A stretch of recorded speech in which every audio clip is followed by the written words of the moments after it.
weekend ya.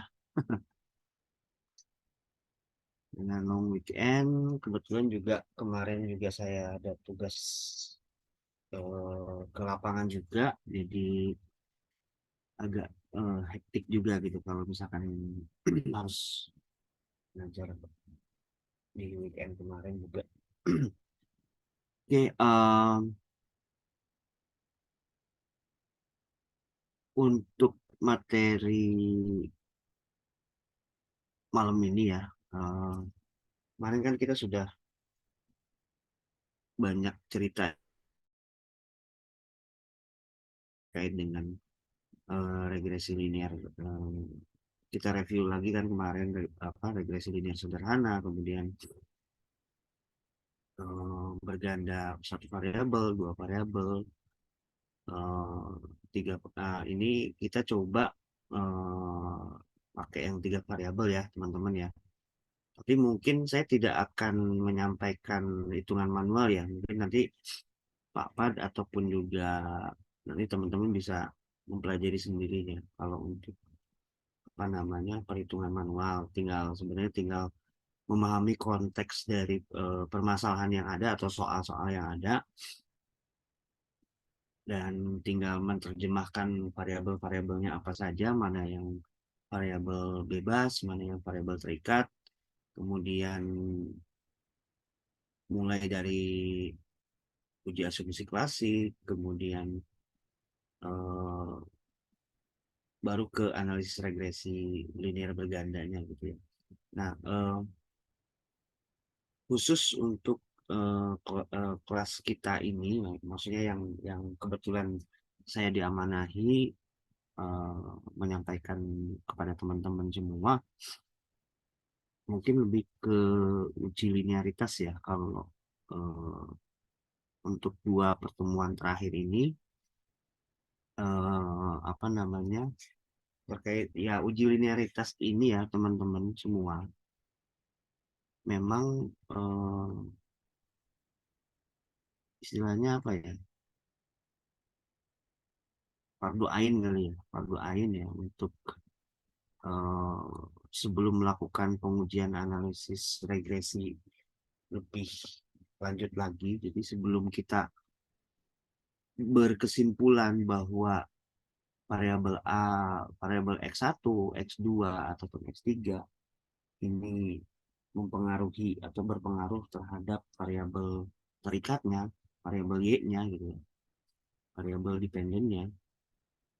Nah, eh, secara simpelnya ya, secara sederhananya ya, kita terkait dengan uji linearitas ini merupakan teknik ya, teknik dalam statistik ya, untuk melakukan pengujian, di mana pengujian ini adalah tujuannya untuk memeriksa apakah memang ada hubungan yang linear antara variabel terikatnya atau independennya, eh, ya independennya dengan variabel bebasnya atau variabel dependennya.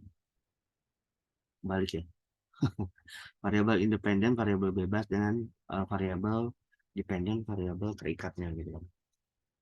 Jadi kalau teman-teman pernah baca buku Sujana, eh,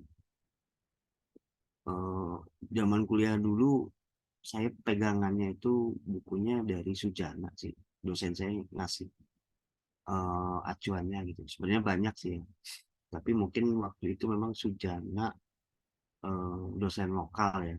Lokal maksudnya dosen dalam negeri. Biasanya kan zaman dulu tuh acuannya itu Bata Karya, Kramer Rao, dan seterusnya. Jadi buku-buku luar negeri biasanya. Nah, buku Sujana ini memang sangat sederhana, simpel, mudah dipahami, apalagi terkait dengan eh, statistik sederhana ya, statistik deskriptif, kemudian analisis regresi dan seterusnya. Oke, jadi kembali ke topik, linearitas ini merupakan sebuah asumsi ya, teman-teman semua, yang sangat penting dalam atau pada saat teman-teman melakukan analisis persiapan untuk melakukan analisis regresi linear, baik itu linear sederhana maupun linear berganda, baik itu dua variabel atau lebih, tiga bisa empat bisa lebih, sampai tergantung dengan apa yang menjadi core risetnya ya, atau core penelitiannya ya. Inti penelitiannya nanti teman-teman mau ngambil apa gitu. Nah, kalau boleh saya sampaikan di sini bahwa beberapa peneliti ya, mereka tuh ya, ya namanya peneliti kan sesuai dengan sudut pandangnya masing-masing. Ada yang sama, ada yang berbeda. Tapi beberapa peneliti ini memang berpendapat bahwa uji linearitas ini merupakan yang paling penting ya, asumsi yang harus dipenuhi sebelum melakukan analisis regresi linear berganda khususnya gitu. Karena secara langsung ini berkaitan dengan bias dari hasil keseluruhan analisisnya gitu. Maksudnya apakah memang eh, dari beberapa variabel bebasnya atau X 1, 2 dan seterusnya ini bisa membentuk atau linear, memiliki hubungan yang linear ya terhadap terhadap variabel independennya gitu, variabel y-nya ya. Dan perlu dicermati juga ya teman-teman, kalau misalkan kita berurusan dengan multiple regression atau regresi linear berganda, ini kita juga selain melakukan uji linearitas, kita juga perlu memperhatikan uji multikolinearitas. Jangan-jangan variabel yang kita pakai eh, untuk melakukan analisis ini memiliki hubungan yang erat antara variabel bebas yang satu dengan variabel bebas yang lainnya. Efeknya apa? Efeknya, kalau misalkan contoh ya, ini langsung contoh kasus biar biar teman-teman paham gitu. Kenapa harus dilakukan uji multikolinearitas setelah uji linearitas? Karena kalau misalkan kita mengukur suatu eh, luas lahan, gitu, apa terkait dengan lahan ya, misalkan variabel variabel bebasnya itu luas lahan dan produktivitas lahan. Nah, apakah dua variabel bebas ini berpengaruh atau memiliki hubungan satu sama lain yang sangat erat? Maksudnya gimana, Pak? Maksudnya, kalau memang harus dua gitu. Intinya adalah kalau simpelnya ya, kalau misalkan ada yang mudah, kenapa dipersulit gitu. Kalau kita cukup hanya dengan satu variabel saja, kenapa harus dua? Padahal variabel satunya ini sebenarnya sebenarnya punya hubungan yang erat atau punya korelasi yang kuat dengan variabel bebas lainnya gitu. Jadi kita hanya cukup pakai satu variabel aja gitu. Karena udah cukup mewakili gitu untuk mengukur atau memprediksi variabel y-nya gitu. Nah, jadi memang untuk linearitas ini mendefinisikan variabel respon atau variabel bebasnya ya sebagai fungsi linear dari variabel prediktornya atau variabel y-nya ya. Artinya, apabila ada perubahan nilai dari salah satu variabel bebasnya ini, akan berdampak terhadap perubahan yang konstan pada variabel terikatnya atau variabel y-nya. Dan linearitas ini juga merupakan identitas ya, atau mungkin karakteristik ya dari sebuah parameter model. Adanya perubahan pada parameter model ini akan mengarah pada perubahan yang sama pada variabel terikatnya. Jadi kalau variabel X12-nya misalkan naik nilainya atau skornya ataupun harganya gitu, bisa saja nanti mungkin nilai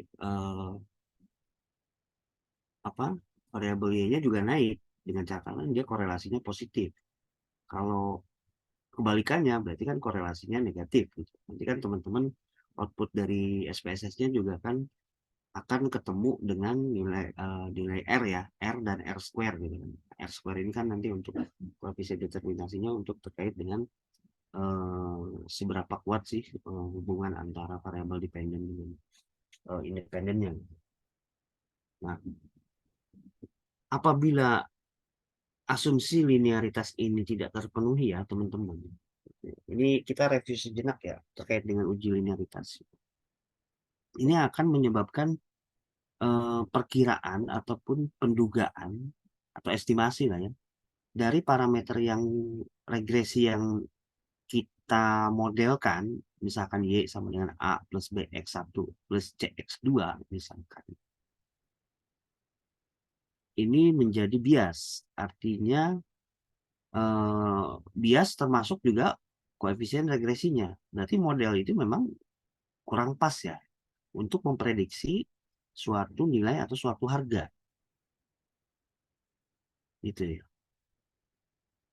Nah, sehingga metode regresi linear ini menjadi kurang tepat apabila teman-teman semua mengaplikasikan pada data yang ternyata memiliki pola non-linear.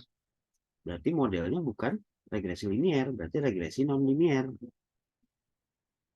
Jadi memang uji linearitas ini untuk menguji apakah memang model yang kita siapkan ini apakah benar cocok dengan data yang kita punya dengan model regresi linear atau memang ternyata dia membentuk pola-pola yang non-linear, misalkan parabolik, ya kan, parabolik, kemudian ataupun mungkin hiperbolik ataupun model-model lain, bentuknya kurva, ini tidak linear.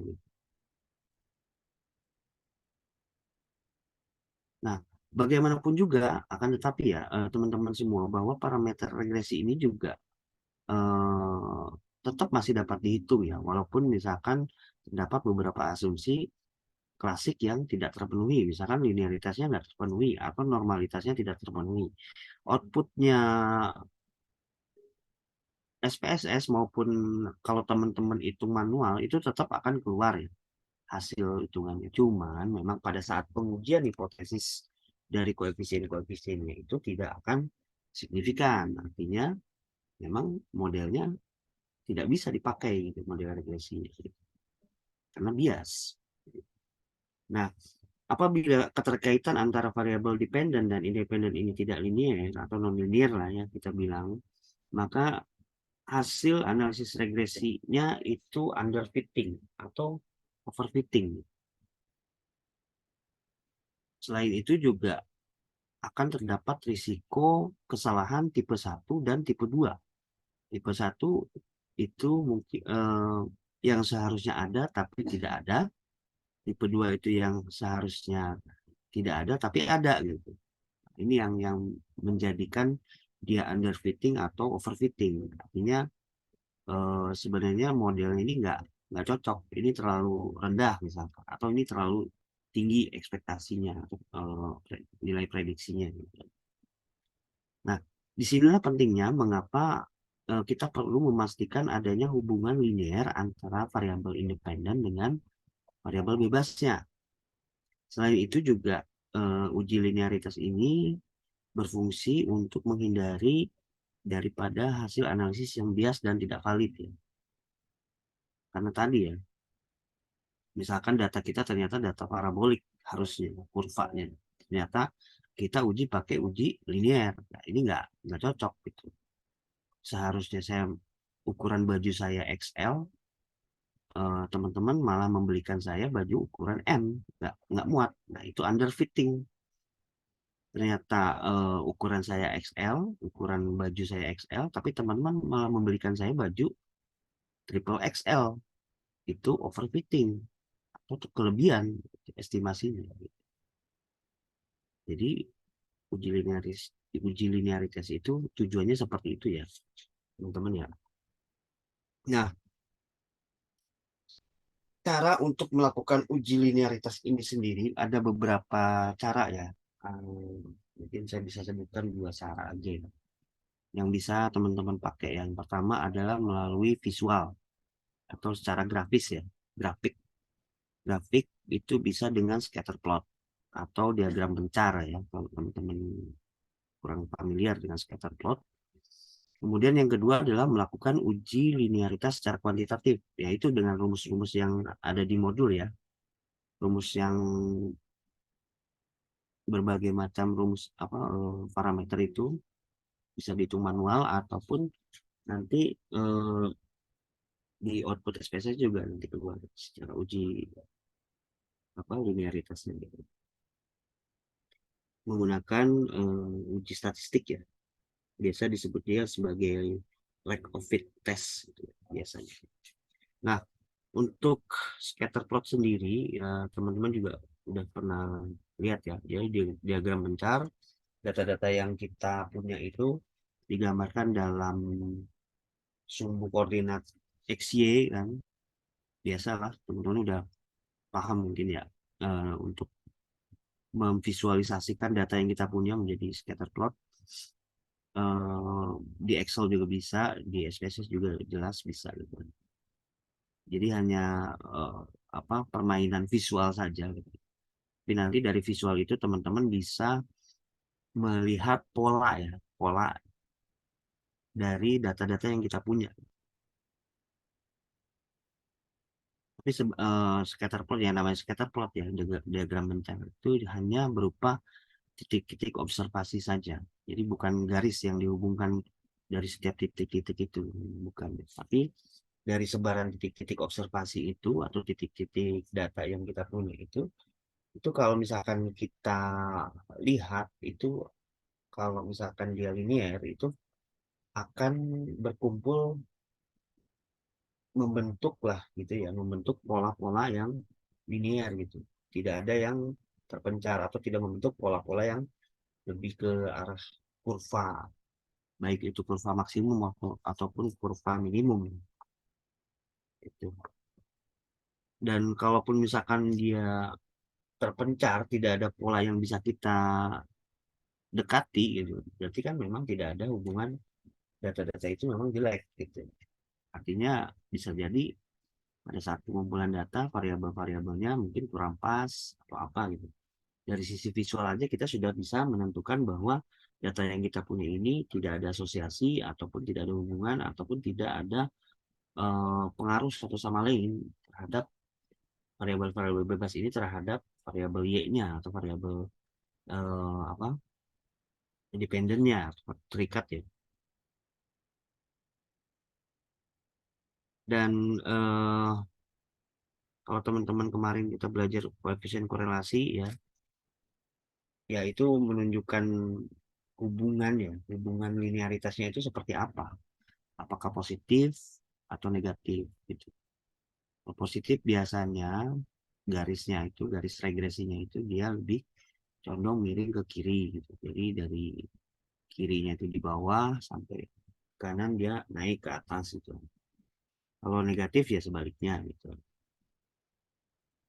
Nah, tapi ada kelemahan ya teman-teman ya terkait dengan penggunaan scatter plot ini ya. Jadi akan menjadi tidak efektif apabila kita menggunakan scatter plot saja ya. Apabila terdapat banyak variabel bebasnya ya. Kalau cuman variabel y sama dengan a plus bx cuman satu variabel x ya. Ini masih bisa kita buat scatter plot. Terus bagaimana kalau kita punya dua variabel x? Ada x1, x2, atau mungkin ada tambahan lagi x3, x4, dan seterusnya. Ini akan menjadi terlalu banyak eh, pola data yang menumpuk ya di dalam scatter plotnya, sehingga teman-teman akan kesulitan untuk menarik sebuah pola dari sebaran data-data atau titik-titik observasi ini gitu. Karena terlalu banyak scatter plot gitu, sehingga untuk menyimpulkannya teman-teman pasti akan mengalami kesulitan gitu.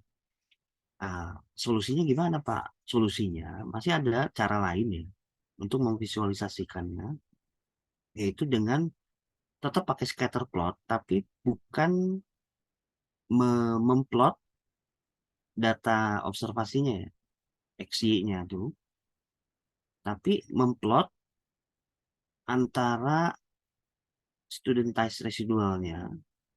Jadi kita membuat regresi dari nilai residual yang eh, studentized ya, apa ya studentized itu ya. Jadi lebih ke pembakuan ya mungkin ya. Jadi kita membuat regresi antara apa namanya nilai residu dengan nilai prediksi gitu. Nilai nilai Y-nya dengan nilai residunya atau Y fit-nya ya atau nilai prediksinya. Sehingga kalau misalkan kita lihat gambarnya itu, kalau di modul mungkin nggak ada ya.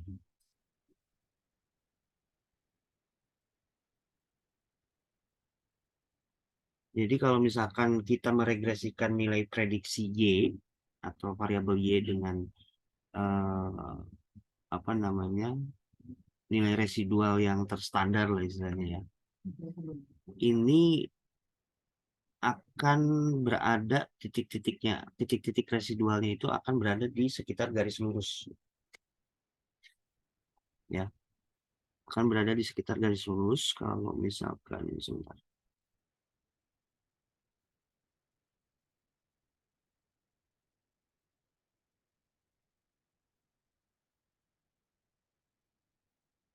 Kalau saya pakai whiteboard kelihatan nggak ya teman-teman ya? Whiteboard apa, Pak Aris? Papan tulis, Papan tulis real apa papan tulis Zoom? papan tulis Zoom. Oh, bisa, Bisa ya? bisa. Oke, berarti saya share screen ya berarti. Boleh coba dulu. Oh iya ya bisa ya. Share screen-nya whiteboard. Oke, kelihatan ya. Jangan make karaoke yang di share screen. Oke, kelihatan ya semuanya ya. Terlihat, Pak. Terlihat, Pak. Terlihat jelas. Tidak seperti masa depan Agung. Aduh. Oke, misalkan ini kita punya garis Y ya. Ini Y prediksi. Y prediksi. Nah, ini ya, titik-titik ini.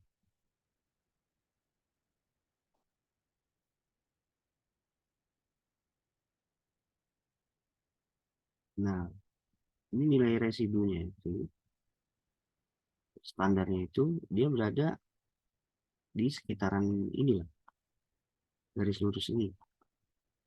Tapi kalau misalkan dia tidak, kalau misalkan dia berada di titik sini ya, berada di sekitar apa namanya garis Y prediksi ini, titik-titik residualnya yang sudah distandarkan tadi, terstandar ya, terstandar bukan distandarkan. Ini dia kita bisa menyimpulkan bahwa memang model uji linearitasnya udah cocok nih, udah fit ya, lack of fitnya udah lolos lah. Kalau secara visual ya, scatternya seperti ini. Tapi kalau misalkan dia membentuk pola tertentu, misalkan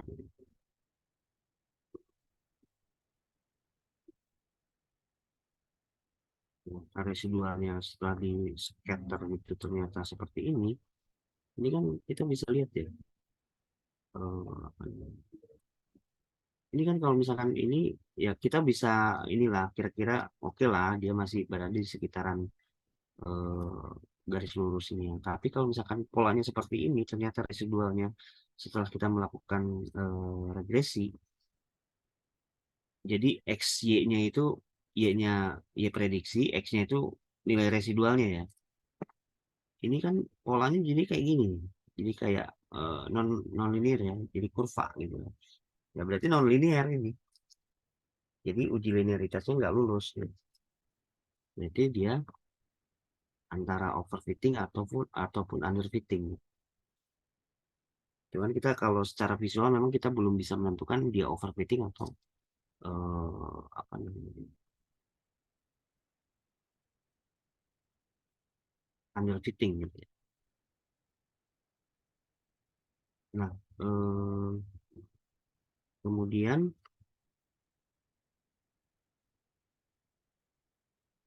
ya itu sih sebenarnya apa namanya. Jadi dari kedua ilustrasi itu ya, jadi yang di atas tadi itu mengindikasikan lah ya. Jadi secara kasat mata kasarnya lah gitu. Kalau bahasa kita kasarnya, oke lah ini datanya kita bisa asumsikan bahwa dia linear ya, terpenuhi karena titik-titiknya itu memang menyebar, tapi ya berada di sekitaran garis lurus itu, garis horizontal itu gitu. Dan memang dia tidak membentuk pola-pola kurva-kurva tertentu gitu kan. Nah, sedangkan yang di bawah tadi itu ternyata kalau di istilahnya kalau diikutin polanya, ternyata dia ada polanya nih. Apakah itu linear ataupun dia osilasi atau apapun itu ya, parabolik lah ya. Nah, berarti kan memang asumsi linearitas kita gagal. Uji linearitas kita tidak berhasil. Berarti memang data kita memang tidak linear. Jadi, kalau kita menggunakan analisis regresi linear, itu nggak tepat modelnya, model persamaannya. Jadi harus menggunakan model regresi non-linear. Gitu.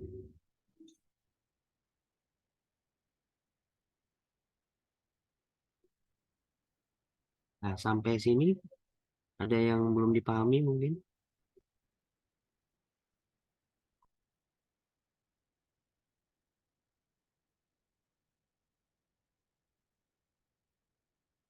Kita coba latihan aja ya.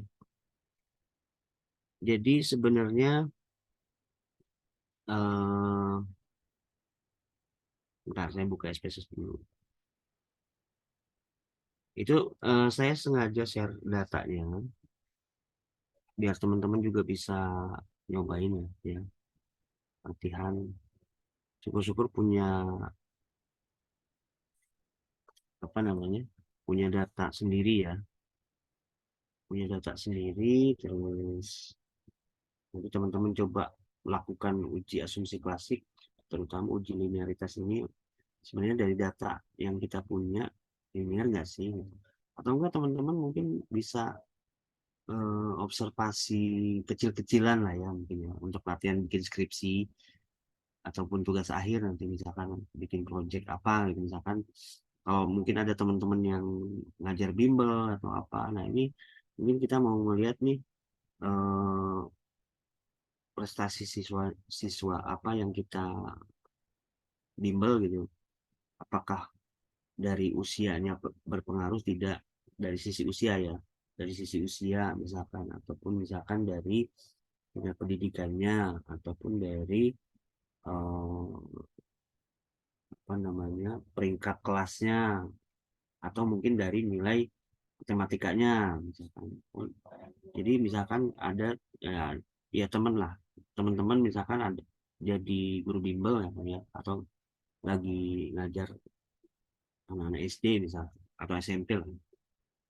SMP misalkan 10 orang, dari 10 orang itu teman-teman mau iseng nih bikin small riset ya, quick riset lah istilahnya kalau di kita tuh.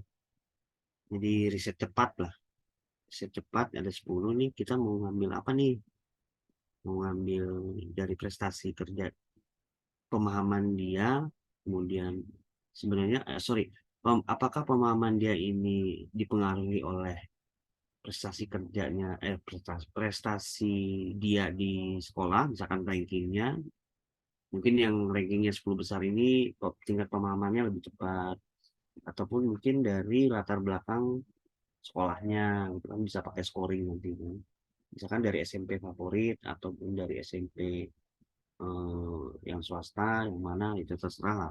Tergantung nanti teman-teman mau ngerisetnya seperti apa gitu. Sampelnya segala macam. Nah, dari situ juga nanti kan teman-teman bisa punya data sendiri tuh, data sendiri, cobain sendiri, ini kira-kira data yang saya punya linear nggak ya? Coba deh, iseng-iseng.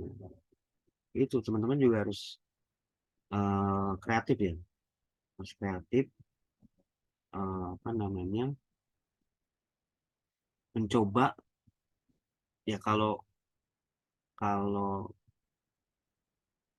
khususnya ya harus berani mencoba lah di sini, berani mencoba. eh, Kalaupun belum paham tetap aja coba dulu gitu. Learning by doing gitu. Kalau perkara salah itu sudah biasa ya. Salah itu justru adalah guru terbaik buat kita. Kesalahan itu guru terbaik buat kita. Kenapa?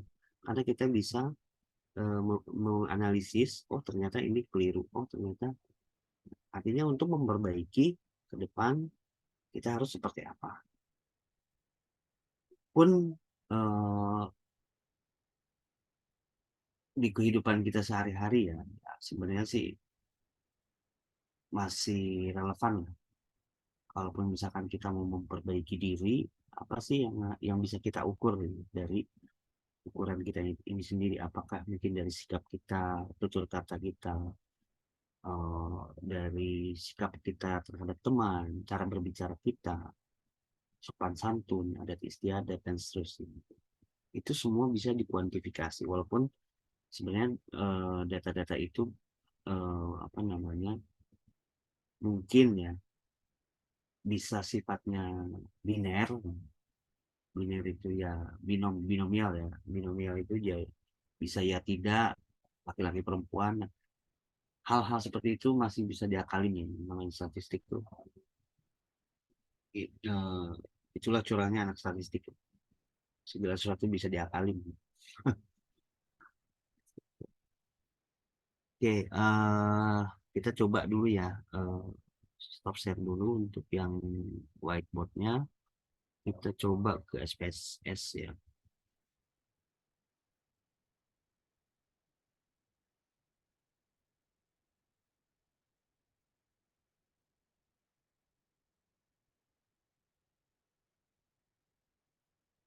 Di layar teman-teman udah kelihatan ya SPSS-nya ya.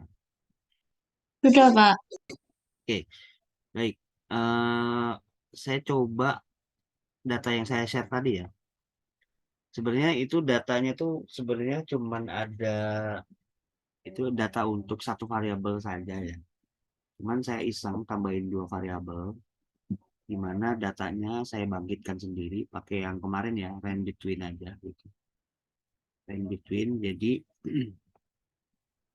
kita coba open ya, open data.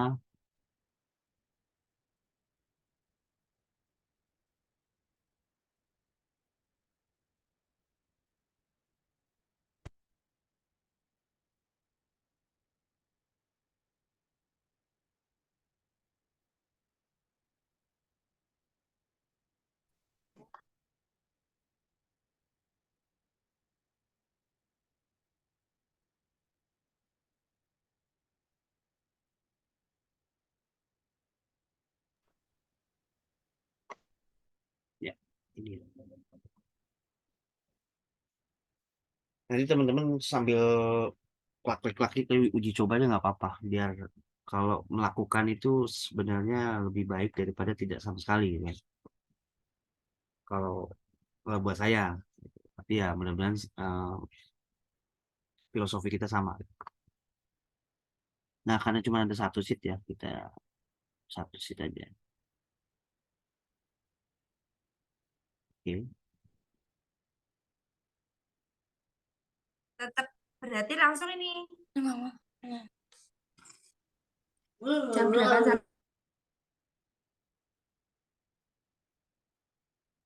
Ya, kelihatan ya.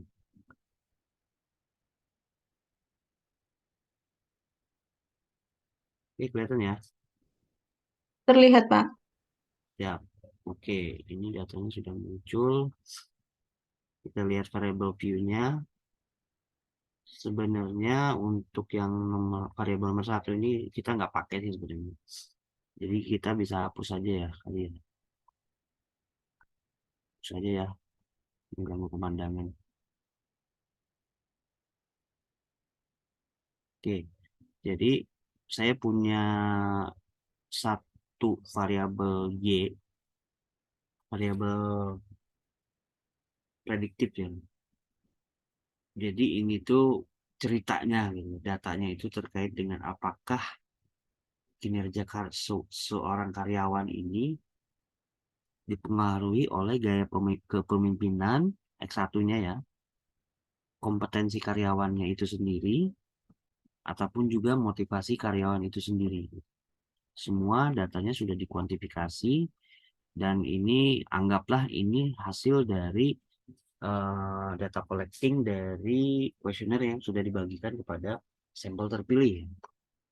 Respondennya adalah karyawan di suatu perusahaan ya, ataupun di suatu instansi, ataupun di suatu komunitas lah, atau komunitas bisnis lah, atau apa gitu ya.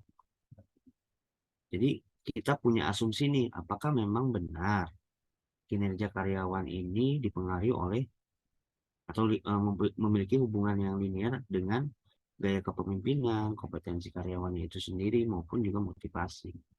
Artinya memang tiga variabel ini mempengaruhi juga gitu, terkait dengan kinerja karyawan. Pengaruhnya seperti apa? Apakah positif atau negatif?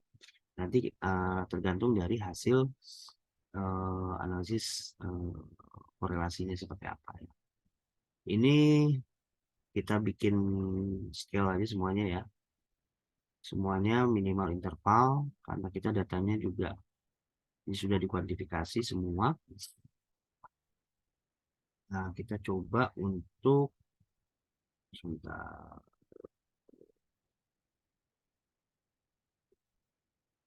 Oke. Kita coba uji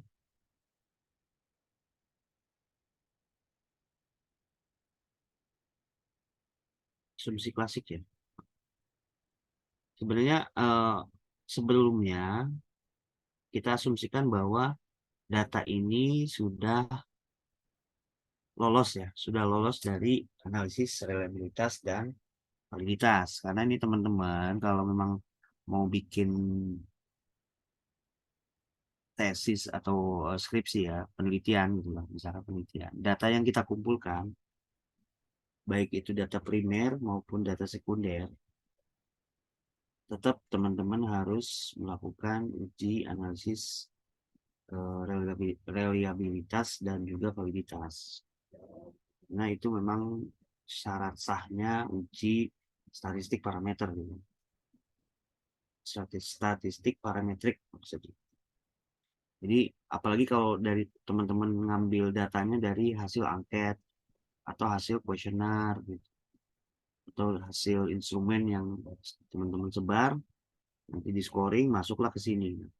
Data-data itu belum tentu dia reliable atau andal ataupun juga valid.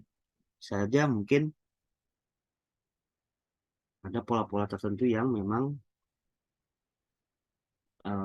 tidak akan berakibat signifikan ya terhadap hasil analisisnya.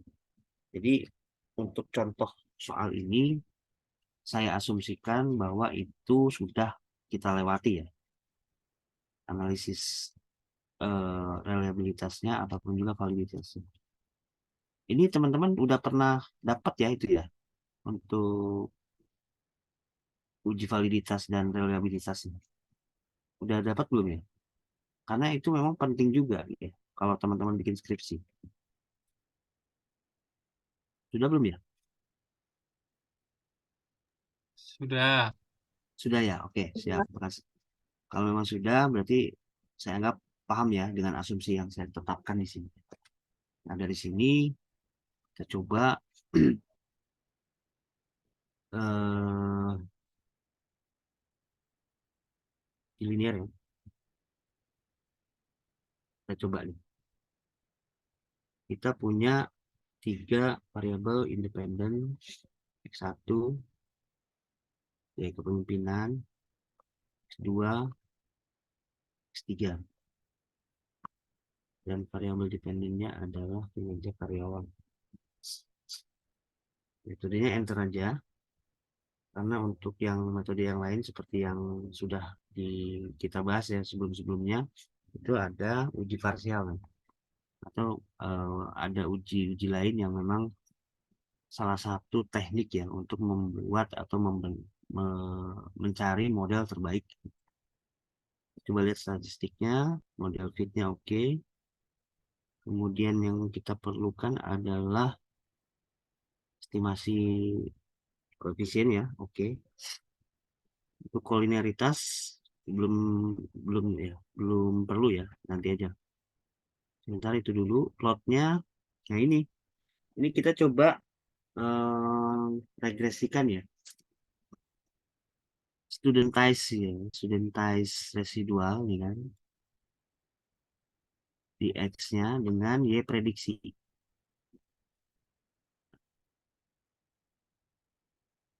Ya, kita lihat normalitasnya juga lah, histogramnya ya. Oke ya, biar agak seru dikit.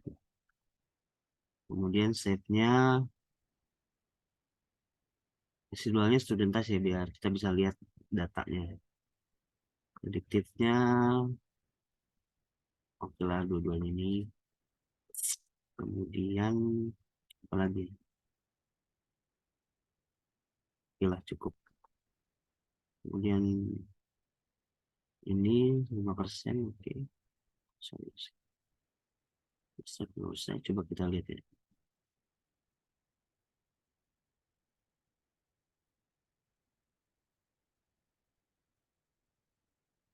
Share-nya sudah output ya. Coba lihat outputnya seperti apa. Udah muncul ya share output saya. Sudah, Pak Risnandar. Ya, sini model summary ya. Ternyata R-nya korelasinya sangat kecil, 0,2.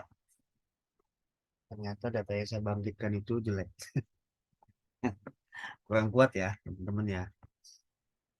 Ya, namanya juga membangkitkan data dari angka random antara 30 sampai 50 gitu.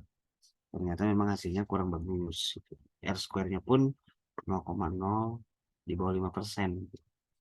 Di bawah 5%. Sangat-sangat jelek. Dan tabel ANOVA-nya nilai signifikannya lebih besar dari 5%, artinya nolnya ditolak. Kalau kita mau uji regresinya, ini regresinya udah ditolak. Memang modelnya nggak pas sih dengan data yang kita punya. Ini, nah tadi kan apapun ceritanya, angkanya ini tetap muncul walaupun asumsi standar tidak terpenuhi. Jadi koefisien ini tetap muncul.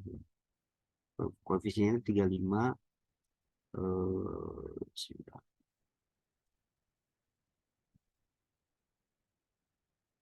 Y prediksi ya, dari head aja ya. Y topi 35,65 plus 0,15 X1 plus minus 0,14 X2 plus 0,04 X3. Ternyata model ini bias. Kenapa bias? Karena dari hasil ujinya pun ya, dari hasil ujinya pun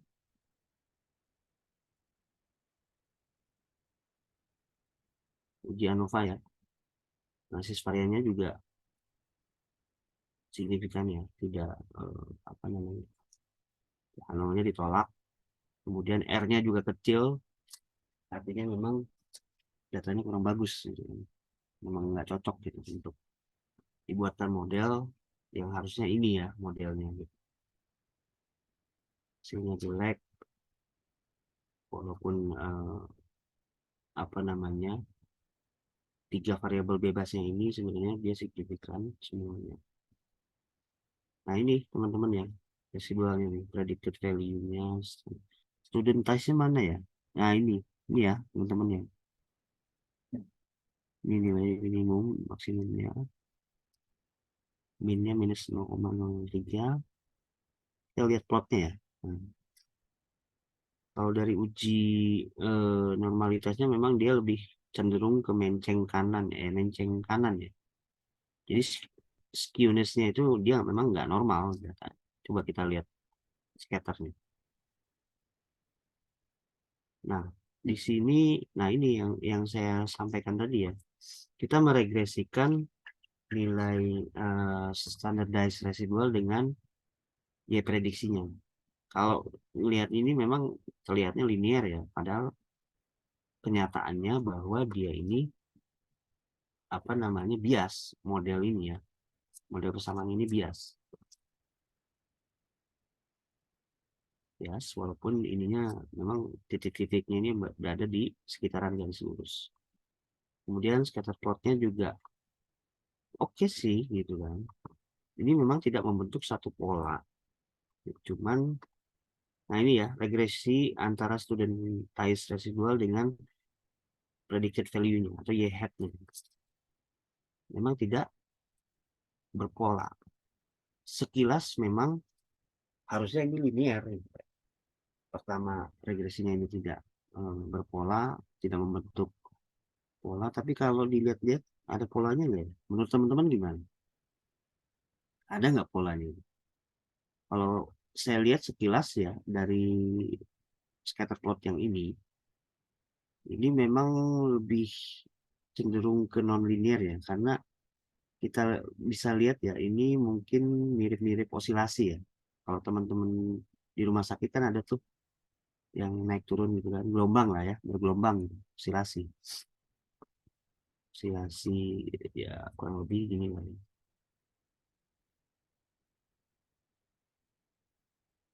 Nah, gitu kan. Jadi memang posisi dia ini memang nggak linear. Jadi data kita gagal. Artinya apa? Artinya dia memang tidak lolos uji linearitasnya. Asumsi klasik dasarnya uji apa namanya? Uji eh, linearitasnya tidak berhasil ya. Oke, coba kita iseng ya. Kita iseng uji normalitasnya deh. Kita coba eksplorasi.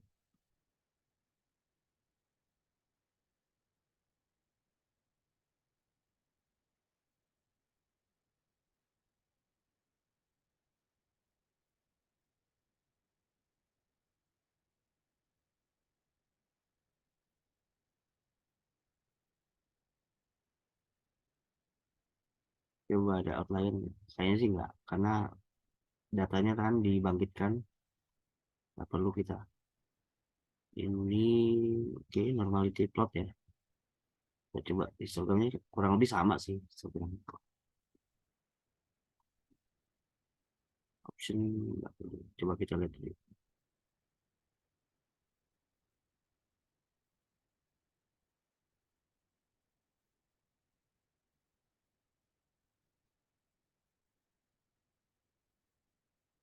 Ya, hasil eksplorasi kita nih. Ini biasa ya summary. Sangat nih menghalangi. Nah,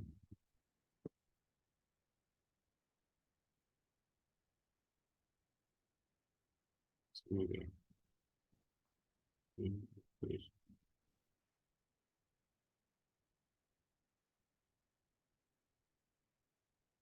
Oke,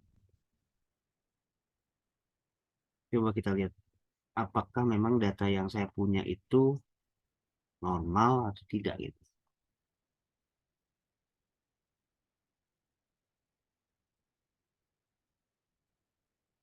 Ini tes normalitinya ya, homograph Smirnovnya.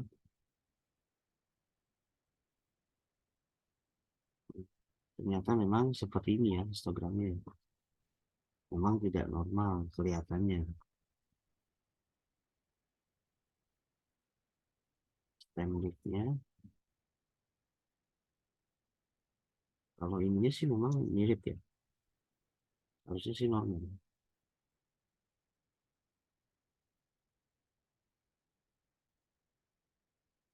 Oh, di trended normality view plotnya juga tidak berpola sih. Harusnya dia normal ya.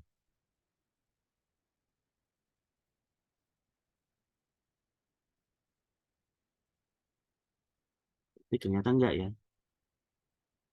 Kalau diakumulasi semuanya ini, ternyata dia membentuk pola. Gitu.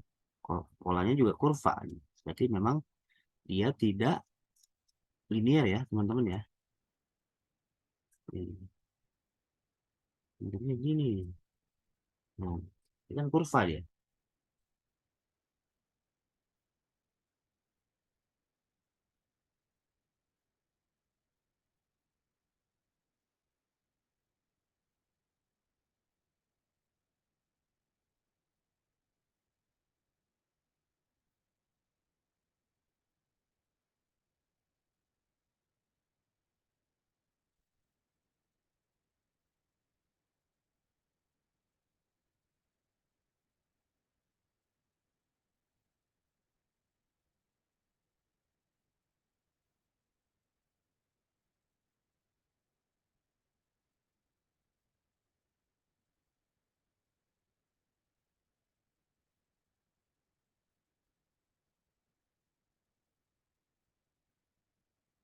Oke, teman-teman, ada yang mau dipertanyakan?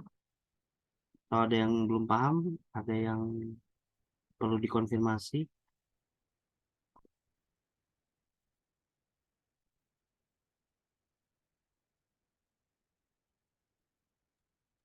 Belum ada, Sebenarnya, Pak. Kak, oke, jadi sebenarnya banyak cara, banyak jalan menuju Roma ya. Jadi kalau uji normalitas itu bukan hanya dari eksplorasi data, bisa juga kita melihat dari histogramnya, atau bisa kita lihat dari scatter plotnya kayak tadi ya. Jadi banyak banyak cara untuk kita memastikan bahwa data ini normal, bahwa data ini linear, bahwa data ini adalah multikolinearitas. Nah, ngomong-ngomong multikolinearitas, ini saya mau nyoba juga nih.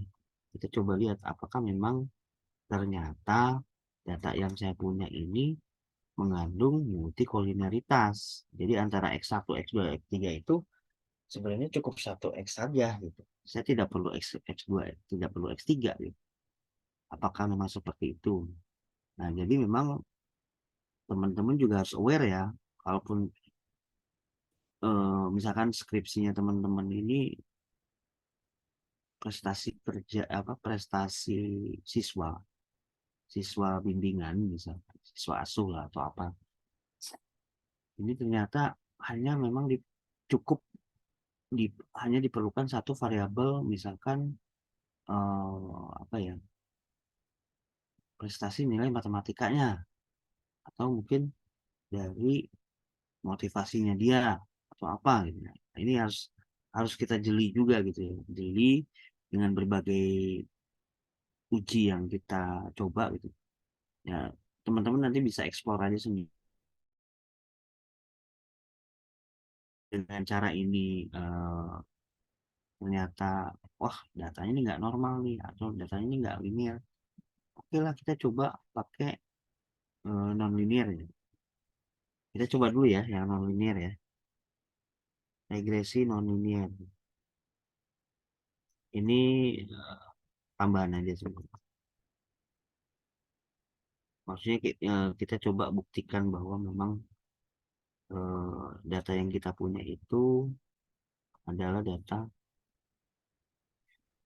non-linear.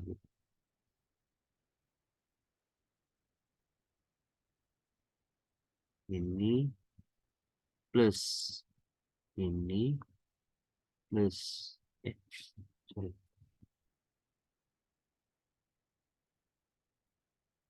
ini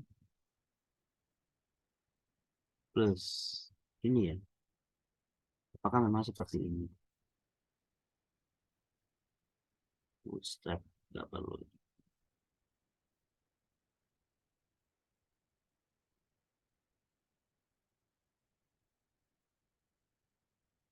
Predicted value derivatif nggak perlu.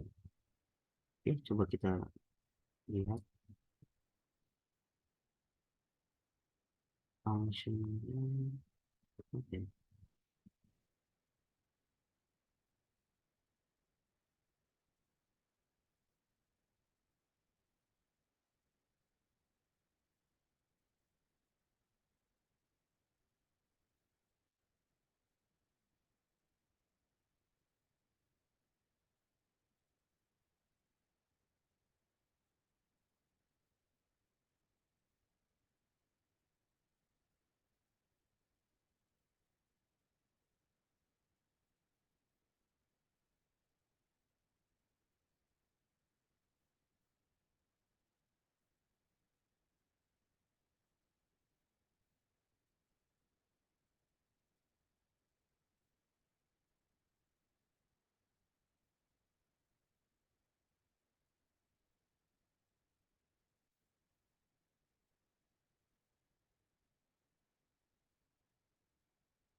Saya agak lupa-lupa nih kalau untuk yang linear.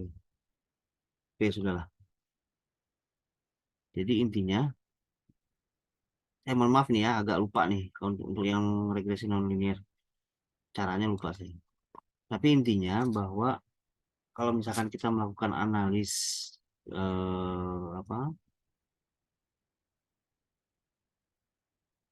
regresi non-linear itu nanti sama ya, pada prinsipnya sama sih kalau uji analisis regresi. Mau linear mau non-linear, cuman ya tujuannya apa? Kalau analisis regresi linear ya kita mau mencari persamaan regresi linear ya, fungsi linear gitu. Kalau non-linear ya berarti memang dia bukan parabolik dan seterusnya. Kemudian coba sini ya. Saya tuh pengen nunjukin yang ini ya. Nah, standard deviation. Coba kita lihat skewness-nya ya, sama kurtosisnya. Nomor case nggak usah ya.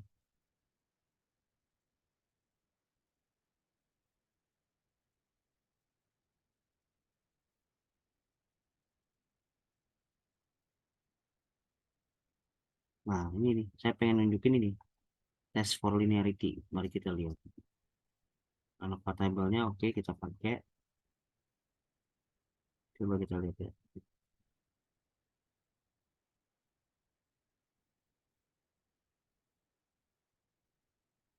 Nah, kan. Ternyata kurtosisnya itu memang miring ke kanan, dia lebih besar ya. Lebih besar dari 0.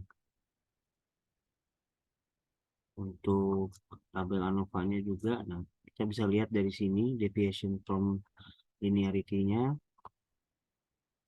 dia harusnya apa namanya? Harusnya itu dia lebih lebih besar dari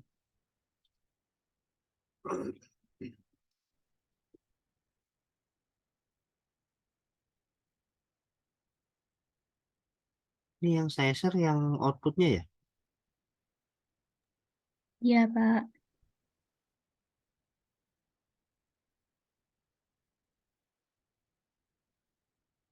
Bentar, agak ngeheng. Malum lah ngecek kantor.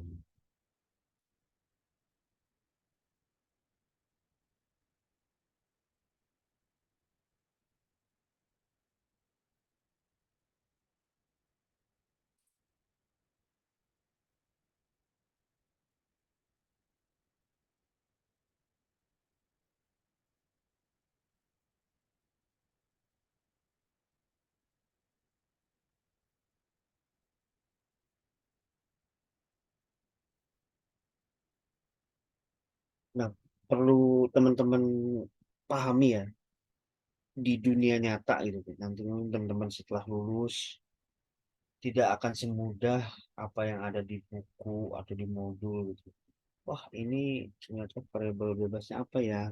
Variabel terikatnya apa ya? Nah, ini ya, tergantung dari analisis ataupun juga kecermatan teman-teman dalam menentukan logiknya ya. Kalau misalkan tadi yang misalkan eh, kinerja karyawan ya, ini biasanya kalau secara ini apa pikiran kita ya, mungkin teman-teman juga bisa memahami lah. Seorang karyawan dia akan berprestasi, wah kerjanya bagus, cepat, teliti, akurat dan seterusnya, rapi misalnya. Nah, dari berbagai variabel-variabel ukur tersebut, kerjanya bagus, cepat, teliti, akurat, akuntabel, dan seterusnya. Nah, itu kan indikator-indikator bahwa si apa dia akan membentuk sebuah kinerja variabel sorry indikator-indikator tersebut akan berkontribusi terhadap variabel kinerja karyawan nih. Nah, dari situ teman-teman juga harus jeli ya menentukan eh, selain itu ya, selain tadi ya kinerja karyawan itu ternyata bisa juga dipengaruhi oleh dari lingkungan sekitarnya dia. Mungkin di rumahnya kurang kondusif, apa kondusif, menyenangkan atau tidak menyenangkan, atau bisa juga dari hubungan keluarganya. Apakah harmonis, tidak harmonis, mungkin dia dari keluarga yang broken home, atau mungkin dari keluarga yang biasa-biasa saja, atau keluarganya memang baik-baik, atau seperti apa, atau mungkin dari bos-bosnya ini misalkan ngemong, ataupun misalkan eh, dia mau ngajarin gitu anak buahnya, sehingga anak buahnya itu paham, paham, mengerti, bosnya baik gitu. Atau ada juga mungkin karena bosnya galak, tapi dia malah berkinerja gitu dengan baik gitu. Ada juga yang seperti itu. Jadi memang tergantung dari individu itunya sendiri, si karyawan ini sendiri. Apakah dia memang terpengaruh oleh motivasi lingkungan di sekitarnya dia, mungkin di rumahnya ataupun di lingkungan kerja, atau mungkin bisa juga dipengaruhi oleh gaya kepemimpinan bosnya atau atasannya gitu. Kan ada juga yang atasan yang ngebos. Saya nggak mau tahu, pokoknya kalian harus produksi sekian dalam bulan ini. Atau target penjualan mobil harus mencapai 5.000 unit per bulan. Misalkan seperti itu. Ada juga yang otoriter. Ya, yang tadi ya, otoriter ya. Otoriter. Pokoknya saya nggak mau tahu, harus sekian. Ada juga yang memang dia lebih bijak gitu ya. Lebih bijak. Oke, nggak perlulah kalian harus sampai target 5.000. Mungkin separuhnya aja udah cukup sih sebelumnya, misalkan seperti itu. Atau mungkin yang lebih strict lagi atau yang lebih seperti apalah gaya kepemimpinan. Nah, dari situ kita bisa berasumsi, oh bisa bisa aja karena si A ini kinerjanya bagus, ternyata bosnya juga nge-backup, ngedukung, ngajarin, ngomong dan seterusnya. Itu di fakta realnya seperti itu ya. Jadi kalaupun misalkan teman-teman ada yang nanti setelah lulus ada yang jadi guru, jadi dosen, atau jadi pengajar atau apapun itu juga sangat bermanfaat ya. Mungkin terkait kalau misalkan dengan tenaga kependidikan, berarti kan yang menjadi objek observasinya bisa mahasiswanya, bisa muridnya, ataupun bisa juga dipengaruhi oleh lingkungan kerjanya dia di ruang gurunya, koleganya dia, sama teman, sama guru ya, atau sama dosen, atau bisa juga kehidupan pribadinya dia mempengaruhi eh, kinerja ataupun juga eh, apa namanya cara mengajar yang baik gitu. Sehingga mahasiswa saya misalkan nilainya bagus-bagus, kemudian bisa bersaing di luar kampus dan seterusnya gitu, gitu ya. Jadi memang pada kenyataannya juga di real world-nya itu, di dunia nyata itu, kita tidak akan selalu menemukan hubungan yang linear ya. Mau tidak mau teman-teman harus tetap melakukan uji linearitas kait dengan kasus ataupun juga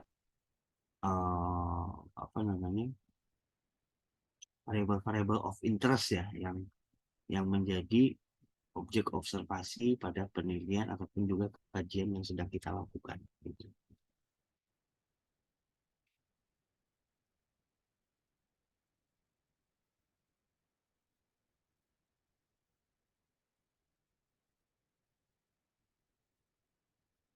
Ada pertanyaan mungkin atau ada yang mau didiskusikan? Kita bebas saja ya, maksudnya kalau memang ada yang nggak paham langsung potong nggak apa-apa. Kalau saya prinsipnya selama teman-teman bisa memahami, alhamdulillah.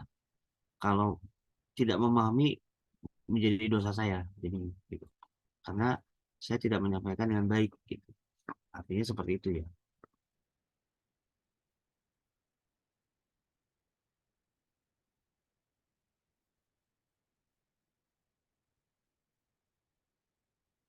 Mungkin kalau misalkan dari data contoh yang tadi yang saya share di grup itu, bisa aja sih teman-teman nyobain dulu misalkan pakai regresi linear sederhana seperti apa sih datanya gitu.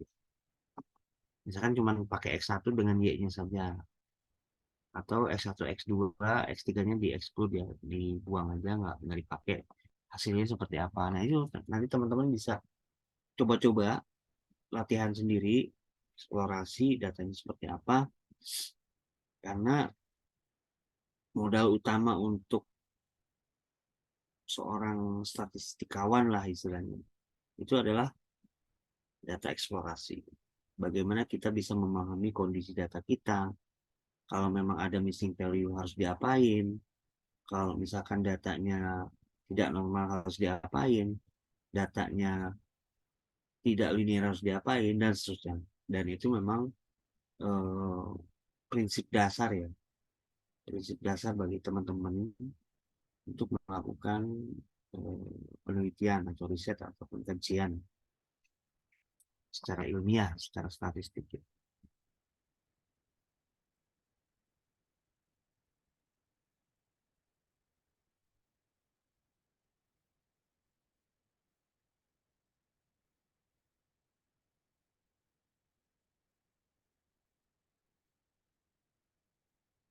Ada yang mau disampaikan mungkin?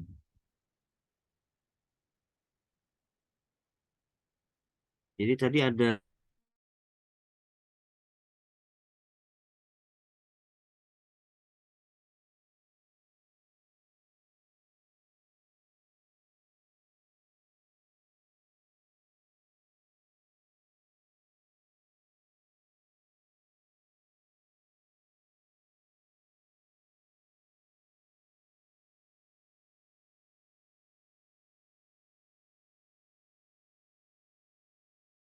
dari melihat deviation from linearity ini di atas 0,05,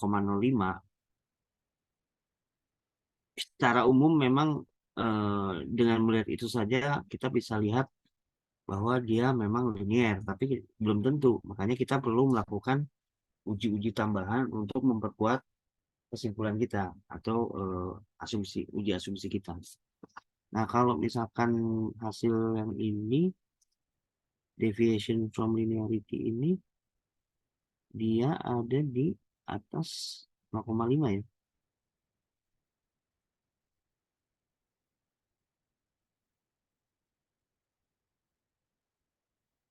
Nilai signifikannya ya. Memang di atas nih. Tapi belum tentu. Nah, belum tentu. Kenapa? Karena dengan R yang terlalu kecil ya, cuma 16% dia data yang kita punya itu 16,7% menunjukkan linearitasnya. Ada kemungkinan data-data lainnya itu membentuk satu pola tertentu gitu.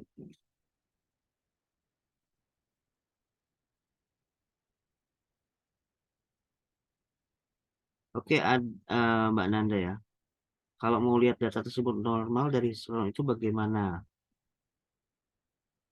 Oke, kita bisa lihat dari sisi histogramnya aja udah cukup sih sebenarnya. Dari histogram, nanti teman-teman di sini kan ada ya.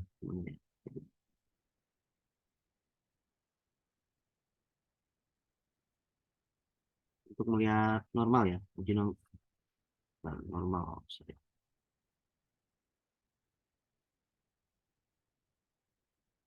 Jadi, oke, oke, saya paham ya pertanyaannya.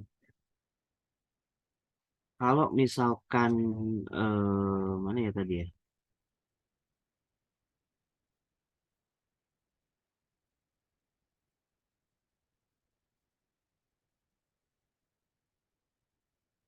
Oh, ini chat. Nah, ini ya Mbak Nanda ya. Kalau dia distribusi normal itu kan gini ya, bell shape, apa bell terbalik gitu ya. Dan dia simetris. Nah, kalau kita lihat histogram di sini, ini kecenderungan data berkumpul di sini ya. Sini. Oh, jangan biru ya. Sorry. Ya, data kecenderungan di sini berkumpul. Jadi sebenarnya kalau saya boleh gambar itu,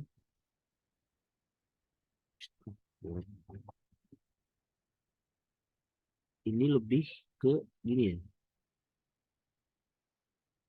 Nah, padahal kalau idealnya itu kan dia simetris. Kita ya. Jadi menceng ke sini, ke sebelah kanan, gitu. Karena dia lebih banyak berkumpul di sini. Jadi gitu cara bacanya ya, Mbak. Kalau kita mau melihat normalitasnya, kita lihat gambarnya aja udah kelihatan ini normal atau tidak nih. Gimana, Mbak? Ya, Pak. Berarti kalau itu gambarnya itu melencengnya ke kiri, berarti data tersebut nggak normal gitu, Pak. Ya, ya nggak normal. Artinya yang namanya kurva normal itu kan ada kemencengan ataupun juga apa istilahnya, skewness dan kurtosisnya kan ada tuh. Kalau dia distribusi normal, skewnessnya berapa, kurtosisnya berapa. Dan dengan ukuran itu, maka si kurva normalnya ini simetris, kiri kanan sama, dan dia bentuknya seperti bel terbalik, gereja gitu kan, bel gereja tapi terbalik dan simetris. Kalau kita lihat yang ini kan kecenderungan lebih banyak di sini, di sebelah kanan. Jadi makanya ini memang kalau di smoothing lah istilahnya ya, di pemulusan grafiknya, ini lebih ke menceng ke kanan gitu. Menceng ke kanan, tapi kurtosis itu apa ya? Kalau skewness itu kemencengan ya. Jadi skewnya itu lebih ke kanan. Nah, kurtosisnya itu tinggi rendahnya kurva gitu kan. Kalau terlalu tinggi namanya platykurtik kan biasanya. Kalau sedang mesokurtik, kalau bawah tuh ada lagi istilahnya. Adalah itu di statistik dasarnya, istilah-istilahnya. Nanti mungkin Mbak Nanda kalau misalkan ada data nih, coba deh dilihat visualnya dulu. Kita eksplorasi data dulu. Dilihat dulu histogramnya seperti apa, kemudian scatter plotnya seperti apa. Baru nanti dari situ bisa kita bisa menyimpulkan ya secara visualisasi grafik gitu kan bahwa ini data nggak normal atau mungkin ini datanya tadi ya apa namanya, underfitting sama overfitting gitu. Itu ya, Mbak.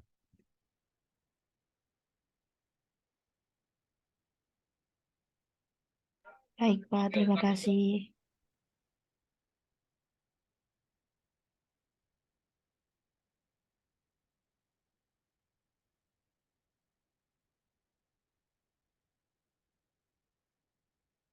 Ada lagi? Saya mohon maaf ya, karena saya coba nyari data-data yang pas gitu ya, tapi baru sore tadi kan, sebelum kelas mulai juga saya sempat rapat juga ya, sempat-sempatnya rapat itu. Padahal mau ngajar ya. Jadi baru selesai rapat tadi 4:30 lewat, jadi langsung saya pulang gitu. Jadi memang belum sempat nyari-nyari lagi gitu. Karena dari pagi rapat dengan pemeriksa, siang rapat dengan teman-teman di kantor juga. Jadi belum sempat saya cari data yang pas gitu. Tapi kalau misalkan teman-teman punya data mungkin di buku atau di apa, coba deh teman-teman coba eksplorasi data-data, atau enggak yang di modul itu mungkin juga teman-teman bisa coba, eh, apa namanya, coba divisualisasikan dulu sebelum kita beranjak lebih lanjut ya ke analisis regresi ini. Jadi sebenarnya itu untuk menghemat waktu kita ya dalam melakukan analisis atau kajian-kajian ilmiah gitu. Kalau memang datanya udah nggak normal, padahal kita niatnya mau nyari model model prediksi, ya model regresi ya untuk memprediksi satu variabel, misalkan apa ya, mata uang lah misalkan, atau kurs atau apa gitu ya, atau kinerja tadi ya. Nah, ini kita udah bisa menyimpulkan, oh kita bisa lanjut nggak nih? Wah, nggak bisa. Ketika kan datanya memang fail gitu. Datanya nggak representatif. Apa, tidak sesuai dengan apa yang mau kita cari. Gitu. Tapi kalau misalkan untuk normalitas, ya salah satu uji asumsi kelas, kalau misalkan datanya tidak normal nih, misalkan kayak tadi ya, ini datanya memang nggak normal. Kita bisa menormalisasi datanya dengan menggunakan transformasi. Bisa di diubah ke nilai Z semuanya dari data observasi yang asli ya.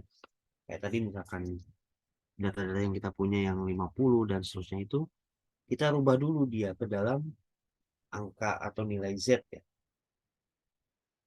Nah, nanti dari situ kalau mau diuji normal pasti normal karena kita sudah mentransformasi datanya yang tadinya nggak normal menjadi normal. Bagaimana Pak dengan data yang missing value? Ya, tergantung kitanya sebagai researchernya, sebagai penelitinya. Apakah mau di delete atau mau diganti atau mau dinolkan, tergantung kita. Dan memang kita tidak bisa sembarangan juga ya. Kalau memang ada data missing value, misalkan teman-teman dapat data nih dari internet untuk data yang tadi misalkan, tapi ada data yang missing nih, ada yang data kosong gitu. Itu pasti akan berpengaruh terhadap uji-uji statistik dasarnya dari uji asumsi klasik tadi, gitu. Uji normalitas dan yang namanya statistik parametrik, uji-uji normalitas itu memang wajib ya, doain lah istilahnya hukumnya itu wajib dilakukan. Kenapa? Karena dia akan mengeneralisasi populasi yang sedang diteliti atau dikaji. Kalau dia tidak representatif, maka kita tidak bisa mengeneralisasi atau menyimpulkan dari permasalahan apapun juga kasus yang sedang kita kaji atau kita teliti. Gitu,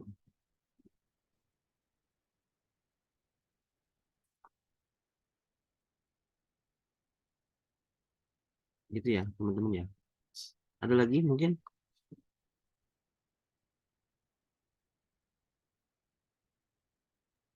Belum ada, Pak.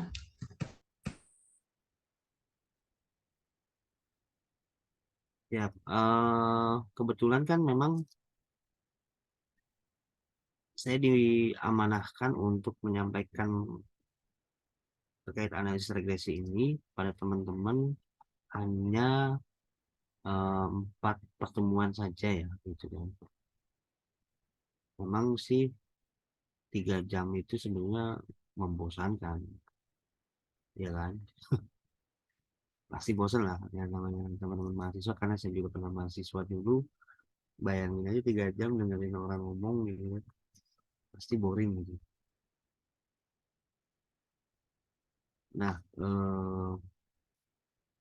apa namanya? Ada nggak teman-teman yang punya data yang bagus lah? Mungkin biar sekalian kita belajar sama-sama deh, guys. Ada nggak yang punya data?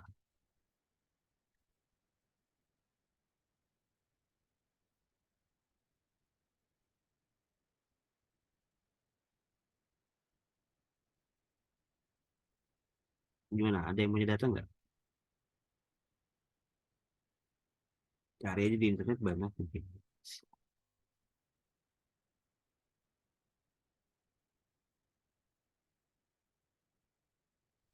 Datanya yang berapa variabel, Pak? Eh,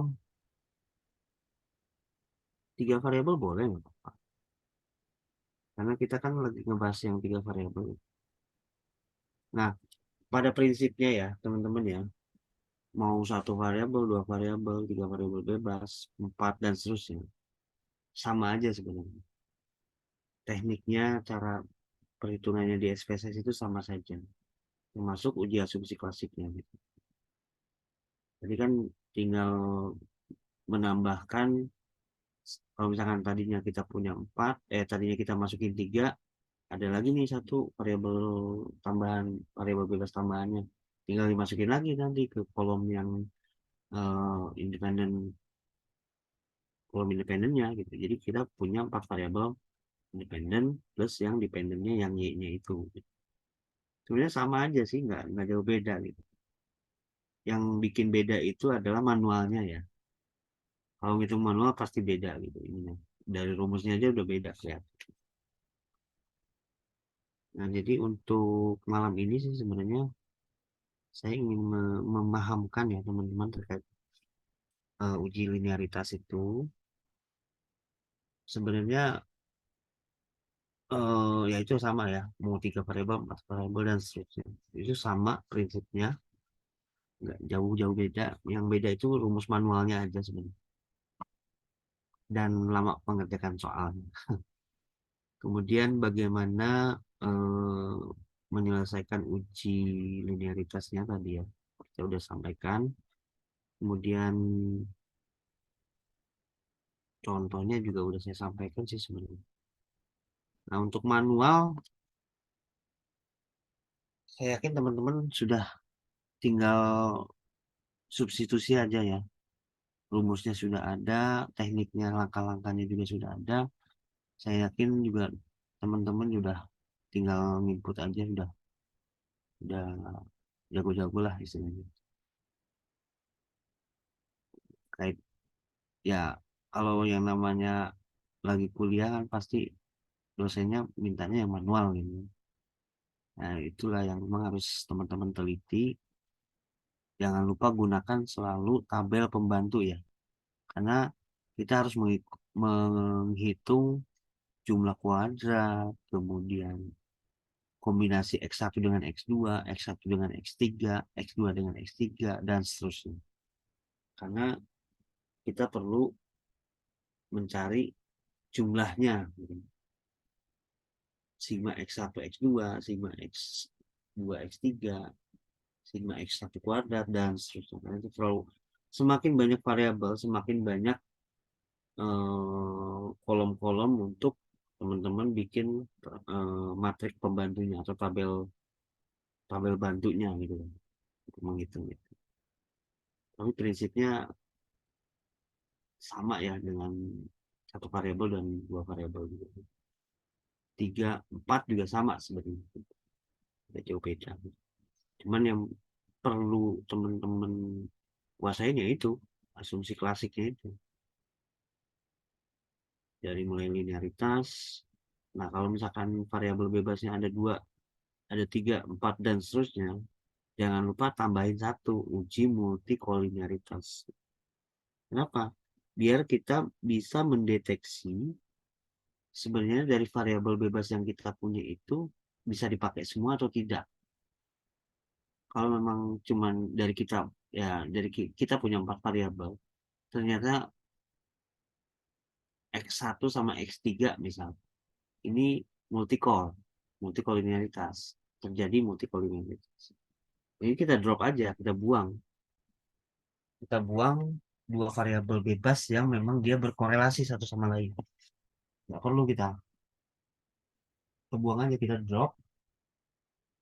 Nah, yang tidak ada hubungan dengan variabel lain, variabel bebas lainnya, itulah yang kita gunakan untuk membuat model regresinya.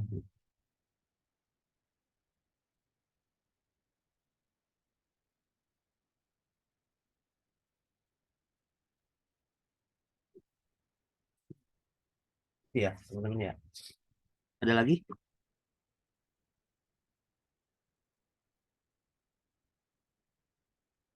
Ini teman-teman semester berapa ya? 5, 6, 6. 6, 6 Pak. ya? Oke, berarti kan bentar lagi udah nyusun skripsi kan? Sudah mulai bikin-bikin proposal gitu kan? Nyari-nyari ide untuk penelitian gitu.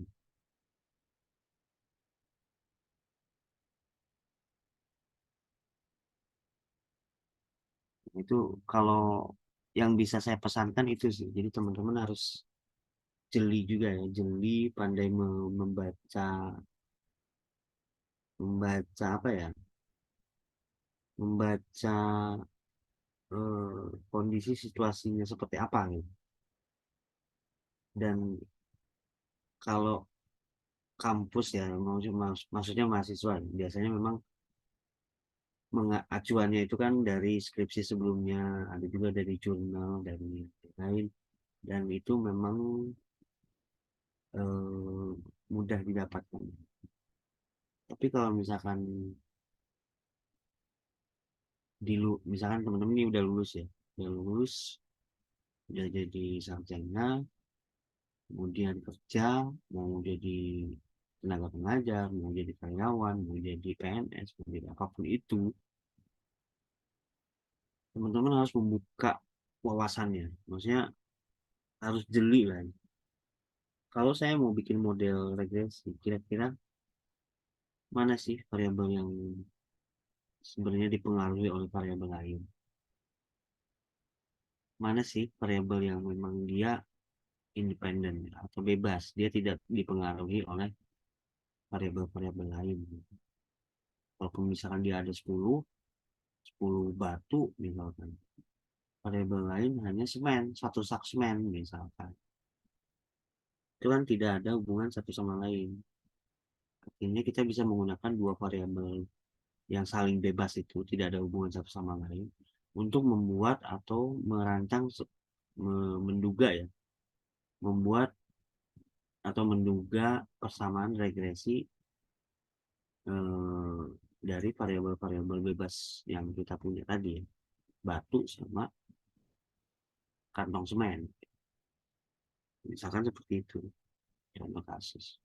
Sebenarnya banyak ya, kalau teman-teman nanti pasti ngalamin sih, teman-teman pasti akan menghadapi situasi di mana oh ternyata permasalahan ini kita bisa buat modelnya loh, kita bisa bikin prediksi. Nah, teman-teman kalau pernah melihat atau browsing lah ya di internet terkait dengan eh, kurs valuta valuta asing ya, kurvanya itu kan naik turun gitu kan. Nah, kalau kita menggunakan data sebulan terakhir dari naik turunnya harga kurs, ini dipengaruhi oleh apa saja, kita kombinasikan dengan misalkan ada pandemi misalkan COVID kemarin kan, itu kan perekonomian kita dan di dunia pun gitu kan kita kolaps ya.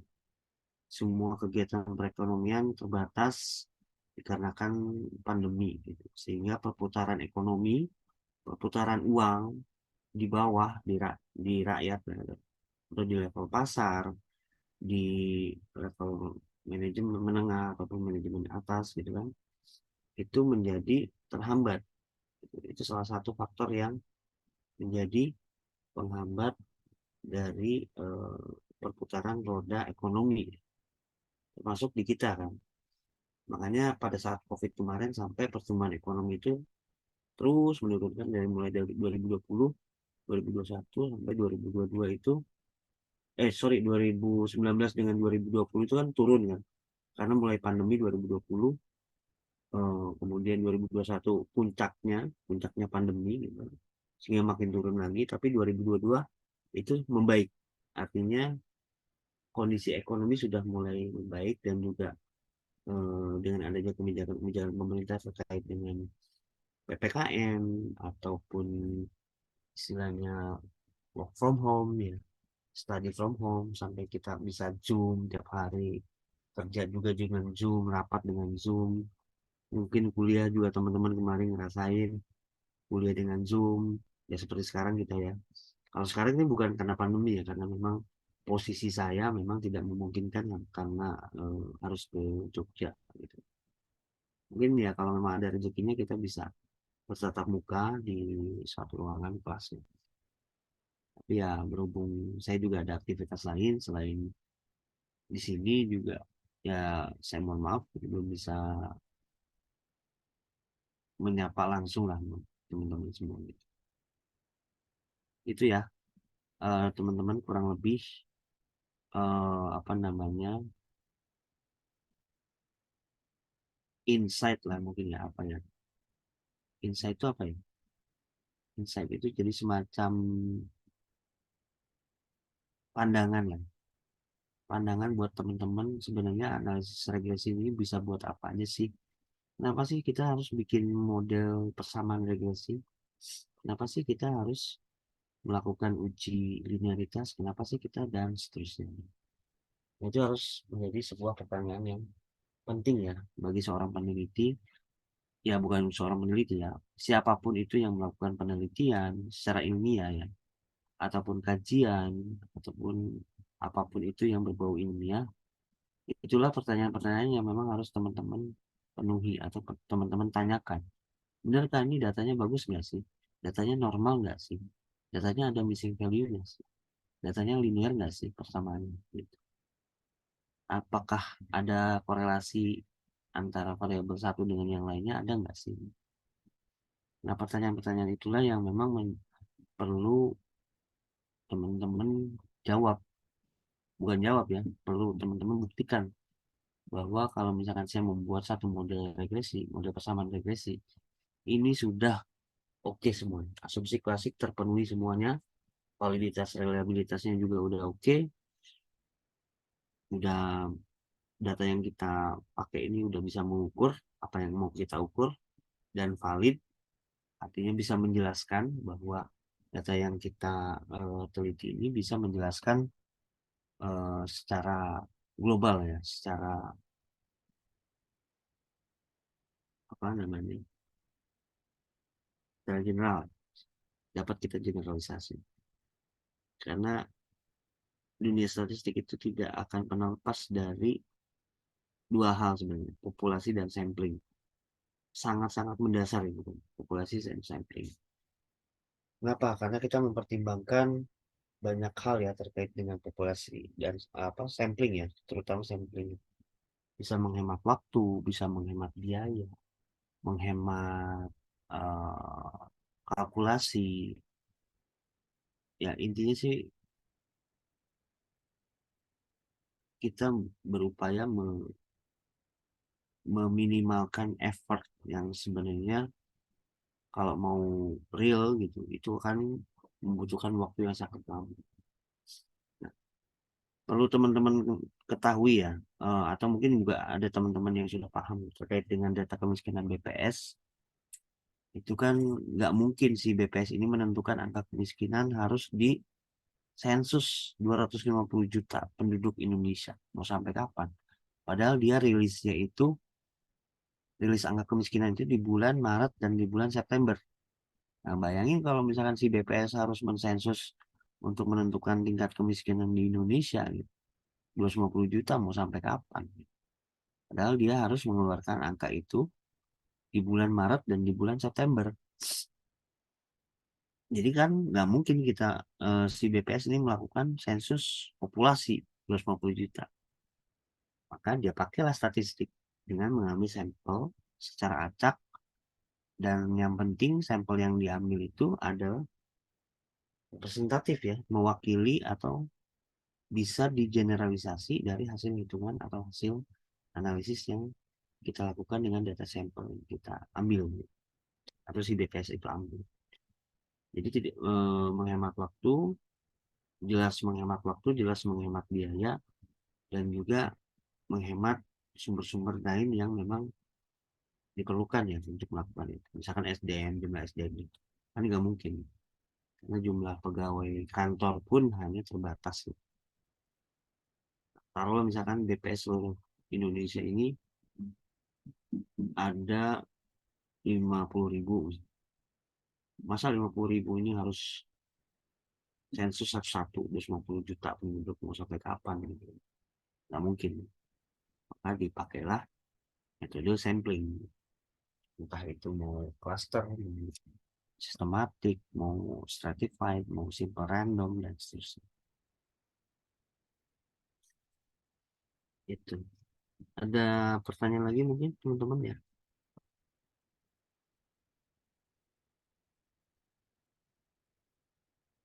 Atau ada yang masih belum paham? Paham, Pak. Baik, saya pikir nggak perlu lama-lama ya kita ya. Jadi mungkin untuk pertemuan kita sekarang ini saya nggak akan terlalu lama juga gitu. Sebenarnya kan kalau teman-teman udah menguasai apa namanya regresi linear sederhana dan dua variabel aja udah cukup gitu. Kalau untuk melakukan analisis ya nanti untuk skripsi segala macam ya. Kalau untuk ujiannya pastilah ngitung ya menggunakan apa namanya tabel pembantu itu pasti biasanya sih, karena kalau saya dulu di jurusan statistik itu malah lebih parah lagi Mbak Mas. Jadi selain kita mencari manual tadi ya regresi yang sigma xy dan seterusnya itu, rumus-rumus yang aneh-aneh itu, kita malah disuruh menghitungnya menggunakan matrik. Nah, lebih mumet lagi kan. Kita menggunakan matrik, ya berarti kan secara tidak langsung kita harus memahami konsep aljabar matrik kan. Bagaimana operasi matrik ya. Operasi matematis di matrik. Perkalian, tambahan, pengurangan, dan seterusnya. Termasuk menghitung koefisien korelasi dan juga determinasinya menggunakan matrik juga. Kalau matriknya cuma 3x3, oke lah, kita masih bisa. 4x4, oke, masih bisa. Gimana kalau udah variabelnya 10?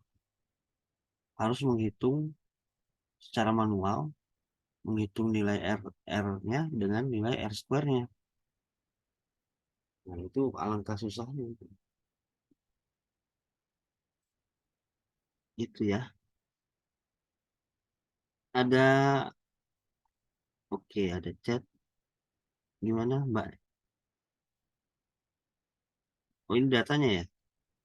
Iya, Pak, itu tadi ngambil di gambar Google sih, Pak. Barangkali bisa untuk kita mencoba. Oh, oh ya udah. Kalau memang ada nggak sukarelawan nih, teman-teman ada yang mau nyoba share screen? Tapi, tapi kalau misalkan sekarang udah mau selesai, mungkin minggu depan gitu, Pak. Oke, boleh. Kalau gitu gini aja ya. Nanti teman-teman cari aja data yang minggu depan kita coba yang empat variabel ya. Minta tolong nanti teman-teman cari data terkait dengan empat variabel. Nanti kita coba uji asumsi klasik lah sekalian. Jadi sekalian semuanya lah, uji linearitasnya, uji normalitasnya, kemudian uji apa heteroskedastisitasnya. Karena uji-uji itu memang harus dilakukan kalau memang teman-teman ngambil skripsi analisisnya menggunakan regresi. Oke ya, Mbak Enjang dan teman-teman ya. Minggu depan tolong dicarikan data 4 variabel. Nanti saya juga coba cari-cari lagi. Biasanya ada di komunitas-komunitas, biasanya ada. Kalau memang teman-teman di googling susah nyari, teman-teman bisa nyarinya di mana ya? Bisa nyari di GitHub ya. GitHub atau di mana ya? Atau banyak juga sih di apa di blog-blog ataupun di situs-situs website ya. Terkait dengan tutorial apa-apa tuh banyak juga contoh-contoh soal lah yang mungkin bisa teman-teman coba untuk latihan eksplorasi hasilnya seperti apa, terus nanti teman-teman memahami bagaimana menginterpretasikan masing-masing outputnya dari tabel-tabel SPSS itu sendiri, terus kalau ini seperti apa, dan tidak semua tabel output SPSS harus kita interpretasikan ya, yang kita penting-penting aja, kayak misalkan uji normalitas tadi, misalnya kita hanya cukup mengambil dua outputnya, misalkan dari scatter plotnya ataupun juga dari histogramnya tadi. Eh, kalau misalkan mau lebih lengkap lagi mungkin bisa ditambah tadi dari di apa QQ plotnya gitu kan. Apakah dia berada di sekitar garis lurus atau memang dia mencar atau membentuk satu pola tertentu gitu. Ya,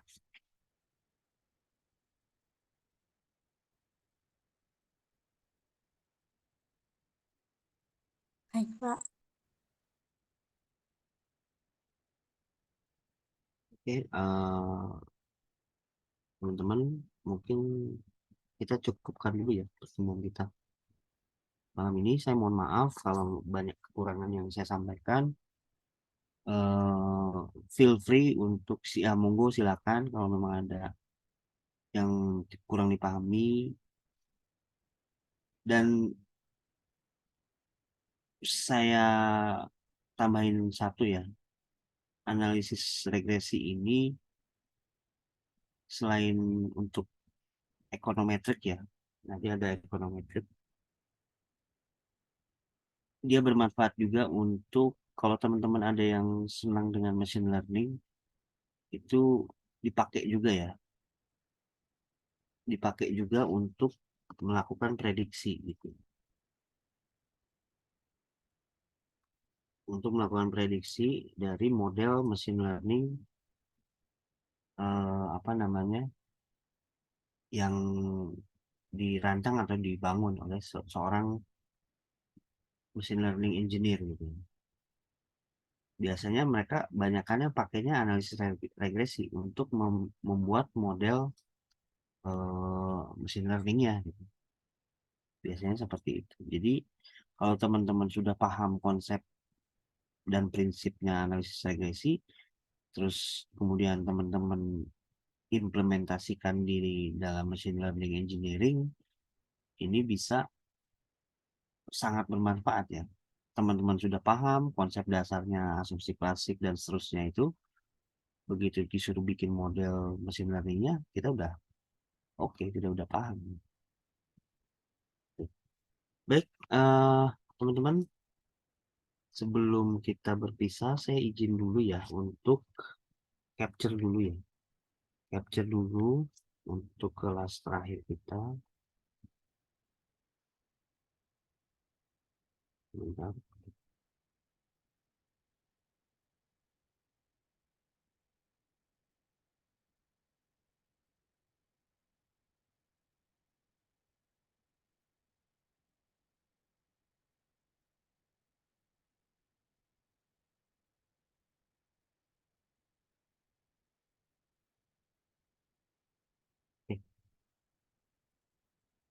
Udah, terima kasih buat laporan saya. Jadi saya perlu men-screenshot perkuliahan kita di malam ini.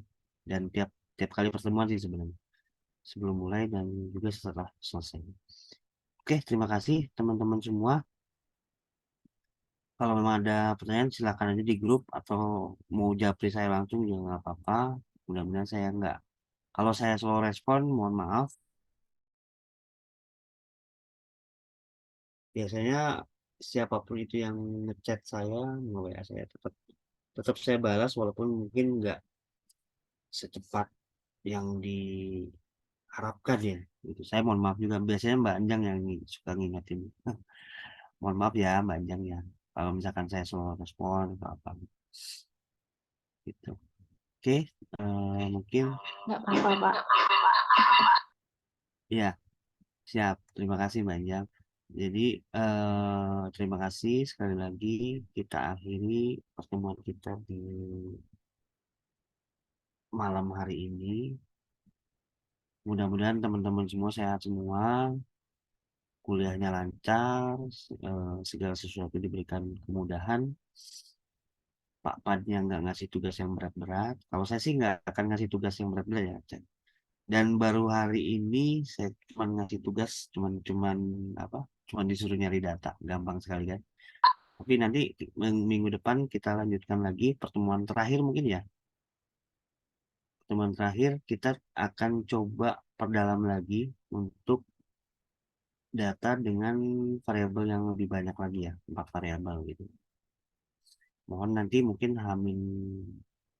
sebelum perkuliahan lah, H-1 minimal lah ya, atau maksimal H-1 itu kalau bisa datanya teman-teman sudah punya gitu. Dan kalau bisa juga teman-teman langsung praktek sendiri gitu. Jadi begitu